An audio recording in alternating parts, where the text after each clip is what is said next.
Pensiero del giorno, sabato 3 agosto.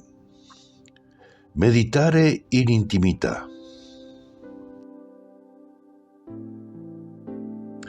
Il silenzio.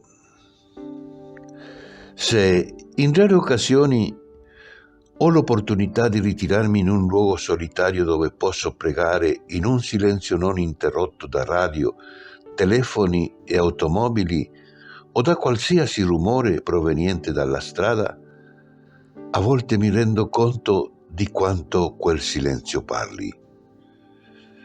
Cioè, mi rendo conto che dove c'è rumore c'è anche il silenzio di Dio, e dove c'è silenzio si sente la voce di Dio. Infatti, a volte mi capita che se prendo in mano un libro per meditare, devo subito metterlo giù perché Lui vuole che si parli dentro di me. E allora capisco gli anacoreti, i certosini, i trappisti e quanto sia piena e accompagnata la loro vita.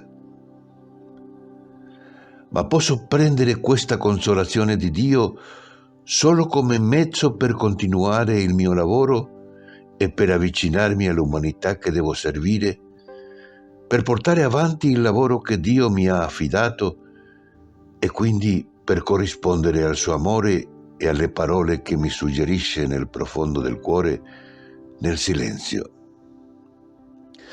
Mi basta per sentirmi chiamata e sapere di essere amata. Chiara Lubich, Scritti spirituali 2, l'essenziale di oggi, Cittanuova, pagina 100.